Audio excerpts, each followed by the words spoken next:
Salut, c'est Katrina et bienvenue sur ma chaîne. Aujourd'hui, dans cette vidéo, avec ces petites images toutes calmes et toutes douces, je voulais vous parler des 4 principes de la sophrologie. Alors j'ai enregistré plein de fois le voice-over et à chaque fois je dépasse les 30 minutes. Donc là je vais faire vraiment court parce que la vidéo est courte. Je vais passer en revue vraiment très brièvement ces 4 principes. Et dans les vidéos suivantes, je vais vraiment rentrer en détail parce que c'est très intéressant. Donc le premier principe, c'est la réalité objective.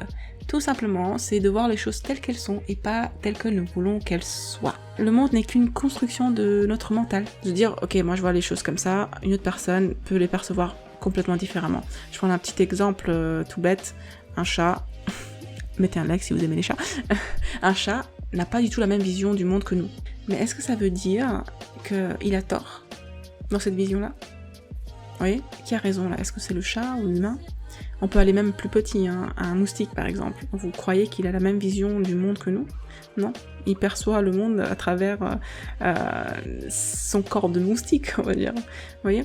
Donc, essayez de voir les choses comme elles sont, le maximum, sans émettre votre jugement ou parler avec vos filtres qu'on a hérité bien sûr de nos parents et de notre éducation. Et puis un petit exercice très simple, c'est essayer d'observer les choses sans émettre de jugement. Prenez par exemple un objet que vous avez là près de vous et juste regardez les contours, la surface, les couleurs, comme ça, telles qu'elles viennent. Ok. Donc le deuxième principe, c'est l'intégration du schéma corporel. Le schéma corporel, c'est tout ce qui constitue votre physique, votre mental, tout ce qui est émotion. Et ça change au cours d'une vie, au cours de la semaine, au cours des heures. Votre perception de votre corps et de votre état change constamment. Et pour écouter vraiment son corps, c'est de savoir faire des pauses dans la journée, quelques minutes par-ci par-là, et juste accueillir toutes les sensations que nous ressentons, que notre corps émet, que notre mental émet, et juste accueillir ça avec bienveillance, non jugement, encore une fois. C'est ça le schéma corporel, c'est de voir ce que nous pouvons faire, ce que nous ne pouvons pas faire avec notre corps. Des fois quand on est dans un état de très négatif où on se dit mais tout va mal, j'ai mal partout, on se pose et puis on s'écoute, on s'observe et on se rend compte qu'il y a des choses qui vont mal, mais il y a aussi des choses qui vont bien. Vous voyez ? Essayez de faire cet exercice plusieurs fois dans la journée, de juste vous poser et d'observer votre corps. Voilà, le deuxième principe. Le troisième principe, c'est l'action positive. L'action positive, elle est sympa celle-là. C'est très simple. Avoir une petite pensée positive, ça amène à un ressenti positif. Et ce ressenti positif peut amener à une action positive. Vous voyez, c'est comme un trio, c'est un cercle vertueux. Ok ? Ou alors, vous faites une bonne action. Exemple, un mendiant qui vous demande un ticket resto ou 2 €, et vous lui donnez. Donc vous faites une action positive. La personne vous remercie, vous avez un ressenti positif. Même si la personne ne vous remercie pas, hein, vous vous sentez bien parce que vous sentez que vous avez fait quelque chose de bien.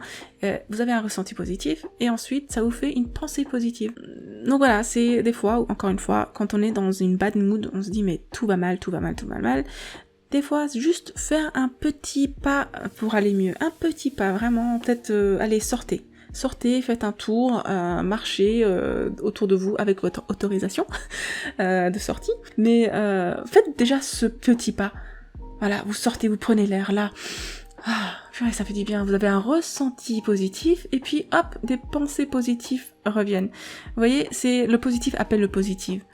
Et pareil pour le négatif, hein. Si vous êtes toujours dans la bad mood, vous pensez des trucs négatifs, vous ressentez mal, vous mangez mal, enfin tout ça c'est un cercle vicieux. Essayez d'être dans le cercle vertueux de la positivité un maximum. Donc nous arrivons au dernier principe qui est l'adaptabilité. Et qui dit adaptabilité dit changement, qui dit évolution. Nous, en tant qu'humains, on a cette capacité innée de s'adapter. Nos ancêtres se sont adaptés aux conditions rudes, dures de la nature sauvage, et c'est pour ça que nous sommes ici maintenant. Nous aussi, on peut faire preuve d'adaptabilité dans nos projets, dans notre vie quotidienne, dans cette situation dans laquelle nous sommes actuellement, avec le confinement, plus après avec le déconfinement. Donc tout ça, en fait, ça demande aussi une certaine adaptabilité. Comment on fait pour cultiver cette capacité d'adaptabilité dans notre quotidien ? Pour moi, ce serait d'introduire une nouvelle activité. Par exemple, apprendre une nouvelle danse, apprendre à faire des nouvelles poses de yoga,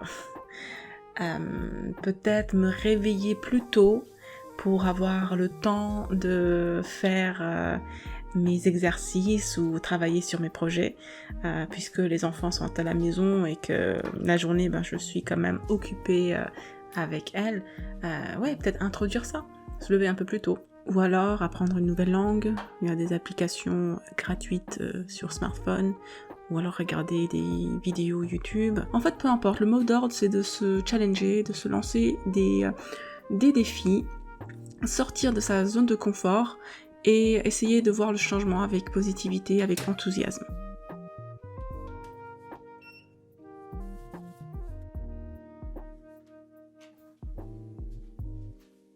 Et je voulais aussi vous parler de mon nouveau site, donc lifebykaltrina.com. Voilà, j'ai mis les vidéos que je partage sur YouTube, les petites photos Instagram, et ici je vais mettre des petits mots inspirants. Et j'ai mis en place donc une newsletter avec un accès VIP, un accès secret à ma page. Donc en vous inscrivant, vous aurez les codes d'accès pour télécharger des visualisations guidées. Donc c'est sous format MP3. Et donc je vous laisse écouter un extrait. Bienvenue dans cette visualisation guidée de votre première séance de découverte de la sophrologie. Tout d'abord, veuillez accueillir tous vos ressentis pendant cette séance avec bienveillance et non jugement. Dites-vous que vous prenez ce temps pour vous écouter. Vous êtes dans votre bulle de sérénité et de bien-être. Suivez ma voix et mes consignes. Nous allons commencer. Si ça vous intéresse, allez sur mon site et inscrivez-vous.